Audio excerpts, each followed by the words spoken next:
गगन एक भोला भाला और ईमानदार आदमी था। इसके साथ ही वह दयालु भी बहुत था। गगन गांव के बाजार में छोले भटूरे की ठेली लगाता था, मगर छोले भटूरे बेचकर उसकी कुछ खास कमाई नहीं होती थी।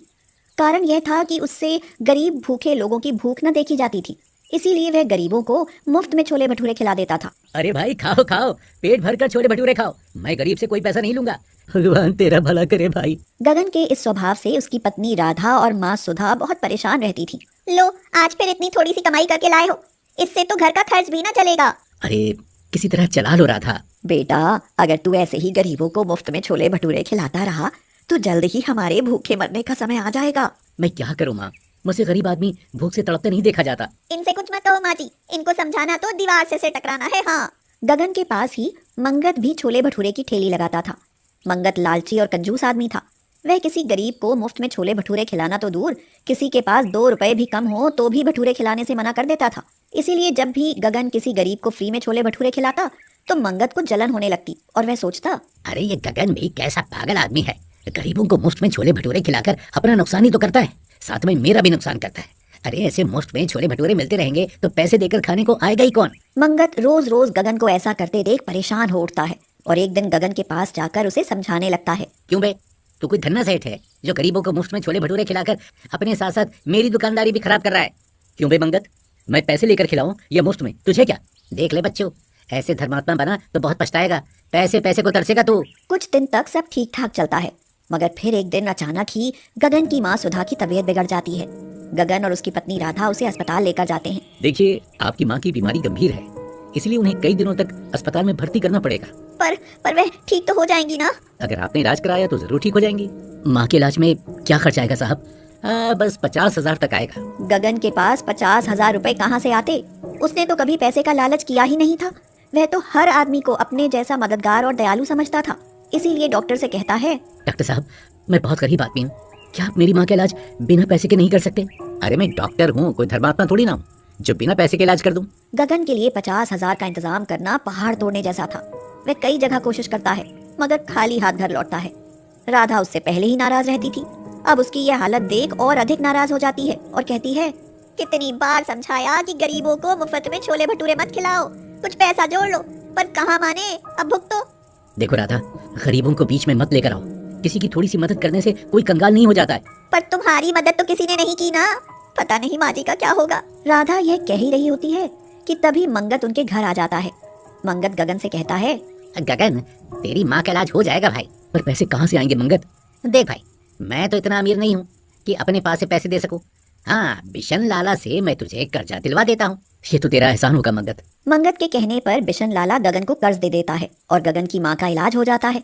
माँ घर आने पर गगन को समझाती है और कहती है, बेटा, अब तो तेरे सिर पर कर्ज का बोझ है, इसीलिए गरीबों को मुफ्त में छोले भटूरे खिलाना बंद कर और कर्ज उतारने की लगन कर। आप कितना भी समझाओ बाजी, पर ये बात नहीं आने वाले।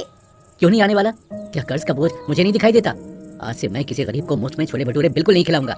यह कहकर गगन अपनी छोले भटूरे की ठेली लेकर बाजार की तरफ चल देता है और उसके खड़े होते ही वहाँ ग्राहक आने लगते हैं। गगन मन ही मन कहता है, आज तो अच्छी कमाई करके ही घर जाऊंगा, आज एक भी गरीब को मुफ्त में छोले भटूरे नहीं खिलाऊंगा मैं। मगर ऐसा निश्चय करके भी गगन कुछ नहीं कर पाता। अपने दिल और दयालुता से मजबूर होकर उस दिन भी वह गरीबों को मुफ्त में छोले भटूरे खिलाने लगता है। मुझसे तो गरीब की भूख देखी नहीं जाती, भगवान को जो मंजूर हो करे, पर मैं गरीबों को मुफ्त में छोले भटूरे जरूर खिलाऊंगा। गगन को यह करते देख मंगत मन ही मन खुश होते हुए कहता है, बच्चों, अब फंस गया तू मेरे जाल में, अब ना तेरा ठेला रहेगा और ना तेरा घर, तुझे सड़क पर ना ला दिया तो मेरा नाम भी मंगत नहीं। मंगत बहुत ही शातिर था। उसने गगन पर दया करके उसे कर्ज नहीं दिलवाया था, बल्कि उसे फंसाने के लिए कर्ज दिलवाया था। मंगत उसी समय बिशन लाला के पास जाता है और उनसे कहता है, लाला, उस गगन को बर्बाद करने का समय आ गया है। तो ठीक है मंगत, आज ही काम बांध देता हूँ उस पगले का, अब देखता हूँ गरीबों को मुफ्त के छोले भटूरे कैसे खिलाएगा। अगले ही दिन बिशन लाला अपने आदमियों के साथ गगन के ठेले पर आ धमकता है और कहता है, सुन बे गगन, सुना है तू यहाँ गरीबों को मुफ्त में छोले भटूरे खिलाता है? क्या करूँ सेठ, मुझसे गरीबों की भूख देखी नहीं जाती। ये तो बड़ी अच्छी बात है, पर आज से जब तक मेरा कर्ज चुकता ना हो ये सब बंद कर दे, वरना मुझसे बुरा कोई ना होगा। बिशन लाला यह कहकर चला जाता है, मगर उसके चिताने के बाद भी गगन गरीबों को मुफ्त में छोले भटूरे खिलाना नहीं छोड़ता। इसीलिए लाला को उस पर बहुत गुस्सा आता है और वो कहता है, सुन बे, तुझे 1 हफ्ते की मोहलत देता हूँ, एक हफ्ते में पूरा कर्जा नहीं लौटाया तो भरी पंचायत में तुझे 5 जूते लगाऊंगा और तेरे घर और इस ठेली पर कब्जा कर लूंगा, समझा? यह सुनकर तो गगन पर संकट का पहाड़ ही टूट पड़ता है, मगर मंगत और बिशन लाला बहुत खुश होते हैं। क्यों बे मंगत, अब तो खुश है ना? बहुत खुश हूँ लाला, आपकी मेहरबानी से गगन तो अब छोले भटूरे बेचना भूल ही जाएगा। धीरे धीरे कई दिन बीत जाते हैं और गगन को कहीं से कोई पैसा नहीं मिलता। कर्ज चुकाने की चिंता उसे बेचैन करने लगती है। एक दिन वह छोले भटूरे की ठेली लेकर बाजार की तरफ चलता है तो तालाब के किनारे एक बूढ़ा और बुढ़िया मिलते हैं। बूढ़ा गगन को रोककर कहता है, बेटा, हम कई दिनों से भूखे हैं। भूख से प्राण निकले जा रहे हैं, छोले भटूरे खिला दो बेटा। नहीं नहीं, मैं मुफ्त में छोले भटूरे नहीं खिला सकता। अरे मुफ्त कौन खा रहा है बेटा, ये थैली देखो, इसमें काले कंकड़ हैं, हमारे पास तो बस यही हैं। बेटा इन्हें रख लो, भगवान ने चाहा तो तेरा भाग्य खुल जाएगा। उनके बार बार खुशामद करने पर गगन वह थैली लेकर ठेली में रख लेता है और उन्हें छोले भटूरे खिलाकर आगे निकल जाता है। फिर शाम को घर वापस आता है तो सुधा और राधा को चिंतित पाता है। बेटा लाला आया था, हमारी बहुत बेइज्जती करके गया है। मुझे पता है कि आपसे पैसों का इंतजाम ना होगा, अब देखना कल तुम्हारी बेइज्जती कैसे करेगा वो। यह कहकर राधा तो रोने लगती है, मगर तभी सुधा को ठेली से कुछ रोशनी सी निकलती दिखाई देती है। वह हैरान होकर कहती है, अरे यह क्या चमक रहा है तेरी ठेली में? अभी देखता हूँ माँ। यह कहकर गगन ठेली पर रखी काले कंकड़ों से भरी थैली खोलकर देखता है तो हैरान ही रह जाता है और कहता है, अरे हीरे, ये कंकड़ हीरे कैसे बन गए? अरे ये तो सचमुच के हीरे हैं, ये तू कहाँ से लाया रे गगन? सुधा के यह पूछने पर गगन उसे सारी सच्चाई बता देता है तो सुधा भावुक होकर कहती है, बेटा माफ करना, तुझे हमने गलत समझा।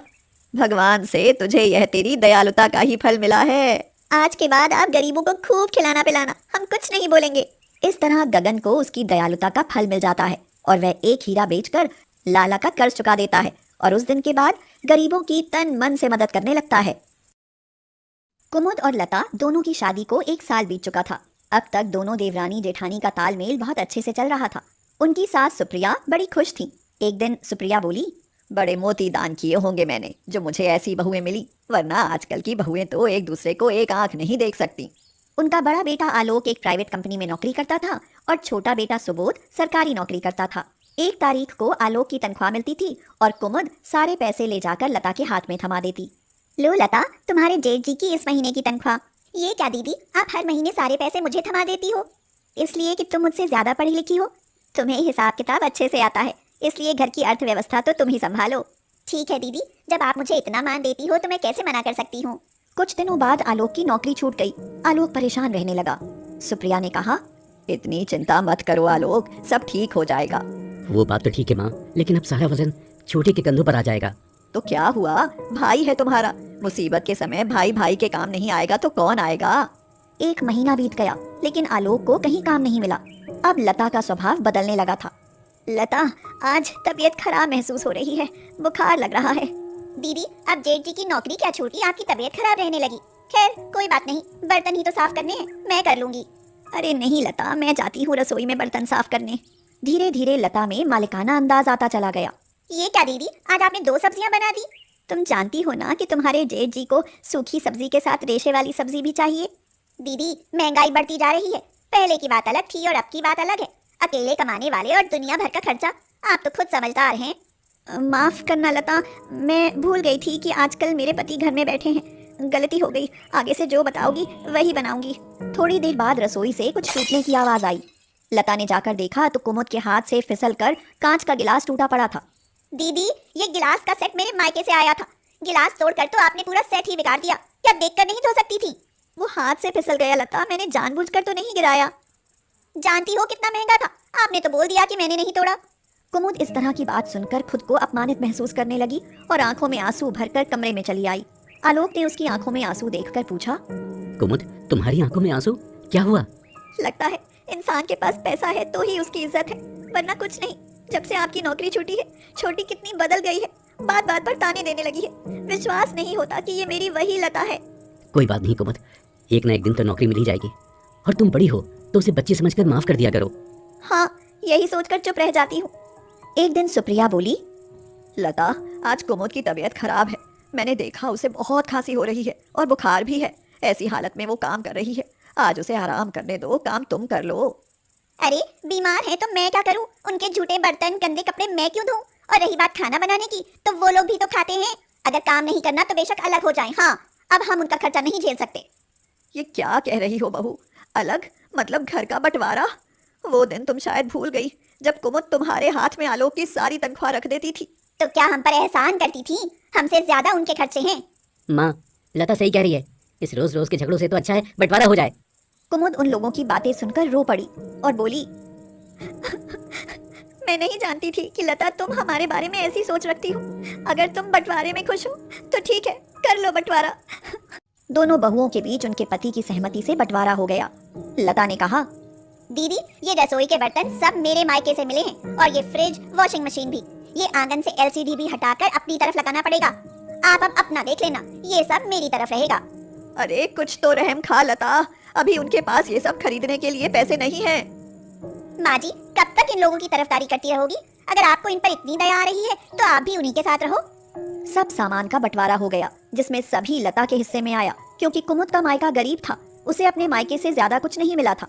लेकिन आज उसे अफसोस हो रहा था कि काश वह आलोक की तनख्वाह से बचाकर कुछ पैसे अपने अच्छे बुरे समय के लिए बचाकर रखती। कुमुद का पूरा दिन रोते हुए गुजर गया, लेकिन लता बहुत खुश थी, क्योंकि अब न ज्यादा काम था न खर्चा। बहू कब तक रोती रहोगी? शाम हो गई है, आलोक आता होगा, कुछ खाने का इंतजाम करो। कैसे बनाऊं माँ जी? रसोई तो अब लता की है, गैस चूल्हे सब उसके हैं। हिम्मत मत हारो बहू, आज तुम गरीब हो कोई बात नहीं, लेकिन तुम दिल की बहुत अच्छी हो। भगवान सब देखता है, तुम्हारे दिन जरूर बदलेंगे। हाँ बहू, सुबोध और लता लालची हैं। अच्छा हुआ मेरी संपत्ति के बारे में मैंने कभी किसी को नहीं बताया, अब वह तुम्हारे काम आएगी। वो बातें कर ही रही थी कि आखिरी शब्द आलोक के कानों में पड़े और उसने पूछा, कौन सी संपत्ति माँ? मेरे पिताजी एक सरकारी मुलाजिम थे, मैं उनकी इकलौती बेटी थी। तुम्हारे पिताजी के गुजर जाने के बाद उन्होंने अपना रुपया, जमीन, जायदाद सब मेरे नाम कर दिया। तुम छोटे थे तभी उनका देहांत हो गया। मुझे लगता है अब उस संपत्ति को इस्तेमाल करने का समय आ गया है। मैं कल ही वो सब निकालती हूँ ताकि तुम अपना कोई बिजनेस शुरू कर सको। लेकिन माँ, ये छोटे के साथ अन्याय होगा। कोई अन्याय नहीं होगा, अगर उसे जरूरत पड़ी तो हम उसकी भी मदद जरूर करेंगे। कुछ दिनों बाद आलोक ने अपनी माँ के नाम से एक कंपनी शुरू की और उनका जीवन अच्छे से गुजरने लगा। एक दिन सुबह लता की जोर से रोने की आवाज आई। वो सब लोग जल्दी से सुबोध के कमरे की तरफ भागे तो देखा कि सुबोध की गर्दन ऐठी हुई थी, उसके मुंह से झाग आ रही थी और उसका चेहरा तिरछा हो गया था। कुमुद, जल्दी से मेरा पर्स लाओ, सुबोध को हॉस्पिटल लेकर जाना होगा। हॉस्पिटल जाकर पता चला कि सुबोध पैरालाइज हो गया है। वह बोल तो सकेगा, लेकिन उसके शरीर के हिस्से पहले के जैसे काम नहीं कर पाएंगे। सुबोध, बिल्कुल भी चिंता मत करना, जब तक तुम्हारा भाई जिंदा है तुम्हें कुछ नहीं होने देगा वो। भैया, भाभी, माँ, मुझे माफ कर दो, ये सब मेरे कर्मों का फल है। आप खुद को दोष मत दो, गलती तो मेरी थी। अगर आज जेठ जी सही समय पर इन्हें अस्पताल नहीं लाते तो न जाने क्या होता। लता, तुमने घर का बंटवारा किया था, रिश्तों का नहीं। सुबोध आज भी आलोक के भाई और हमारे परिवार का हिस्सा है, और तुम इस हिस्से का बंटवारा कभी नहीं कर पाओगी। दीदी, मुझे और शर्मिंदा मत करो, मुझे छोटी बहन समझकर माफ कर दो। मैं आज ही इस बंटवारे को खत्म कर दूंगी, बस सुबोध जल्दी से अच्छे हो जाएं। चलो, देर आए दुरुस्त आए, अब सब घर चलो और फिर से पहले की तरह मिलकर रहो। और फिर से वो लोग पहले की तरह रहने लगे। घर के माहौल और अच्छे इलाज से सुबोध भी ठीक होने लगा। अब उस घर में कभी बंटवारे की बातें नहीं होती थी। अमीर गरीब बहू का बंटवारा फिर से एक प्यार भरे बंधन में